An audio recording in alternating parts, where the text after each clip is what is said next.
Hi mga boss, good morning. Mayroon nga pala tayong panibagong trabaho ngayon dito sa Pilipinas.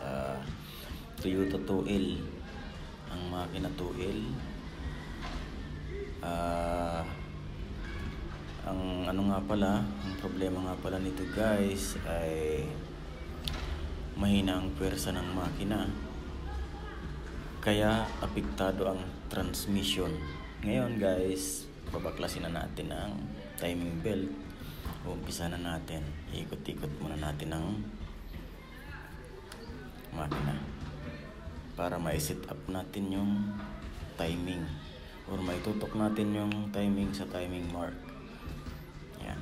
Ikot-ikot tayo. Ang hirap kasi nang walang humahawak sa camera.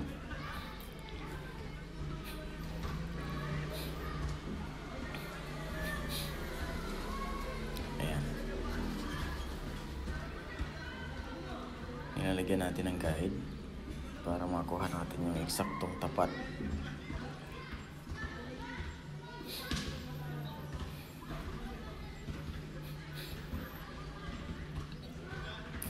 Ayan na.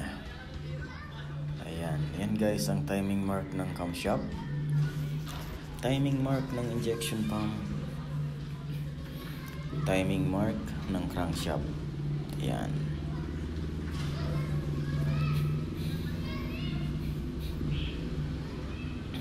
Pagtatanggal nga pala ng nut dito sa kanyang injection pump, ganito lang yan guys. Kukuha tayo ng flat screw, ilalak natin yun para madali siyang luwagan.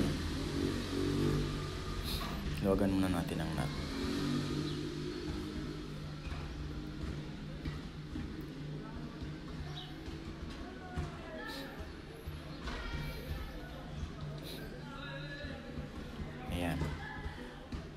Ang bawat kanto ng kanyang water pump at saka ito ang kinakabitan ng timing belt or yung kumbaga pulley ng injection pump, pero hindi siya pulley kasi naka-spline gear siya eh. Ayan, nalogan na natin guys. Ganyan lang yan. Nakita nyo? Doon lang natin pinatama para maluwagan o matanggal natin ang nut. Ayan. Hugutin na natin yan mamaya.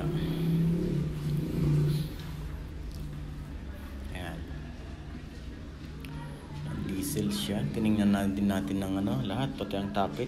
Napakaganda naman ng clearance. Hindi tayo magbabaklas ng Ngayon, i-adjust natin yung timing belt para matanggal natin siya.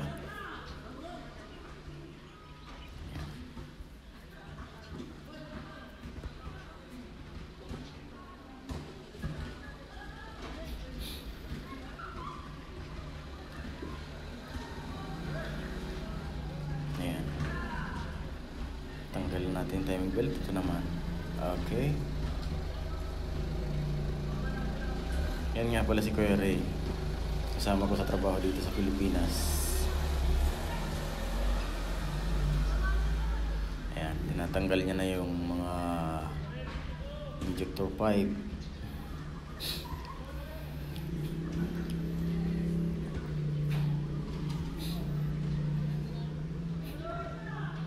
Nahugot na natin guys ang injection pump.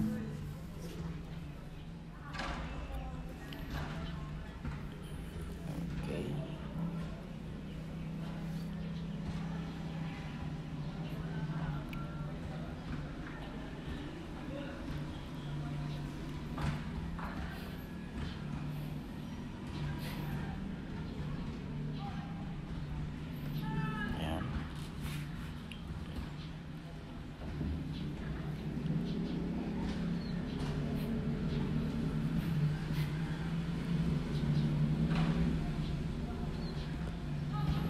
Ito nga pala guys ay ano lang, part 1 videos.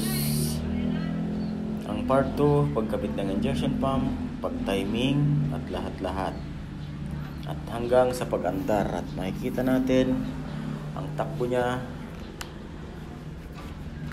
At makikita rin natin ang shifting ng kanyang automatic transmission kung ayos na.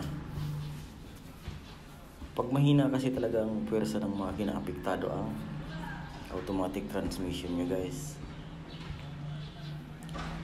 Kumbaga kulang siya sa ikot,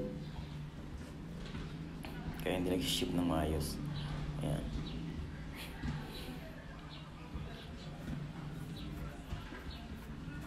Yan ang kanyang timing mark sa injection pump.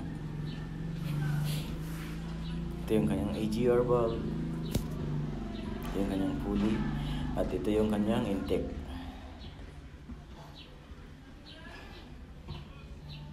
At yan na rin ang kanyang turbo. Yan.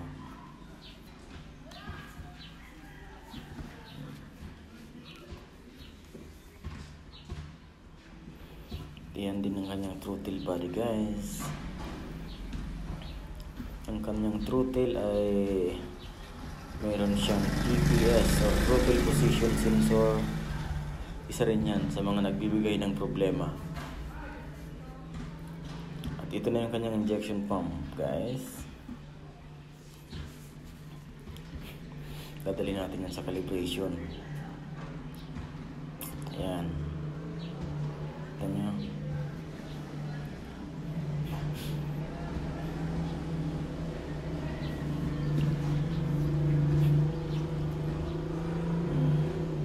Grabe yung dumi. Tapos may mga stock na yan sa loob siguro. Ito na, nabaklas na. Dinala natin sa calibration. Ayan.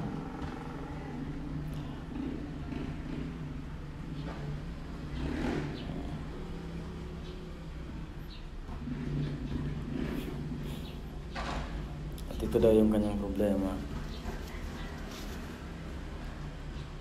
Ayan. Nagbubukas-bukas, nagsasara. Ayan. Yan guys, hanggang dito muna ang ating video. Maraming salamat sa panonood. Bye bye. Part 1 videos natin ito guys.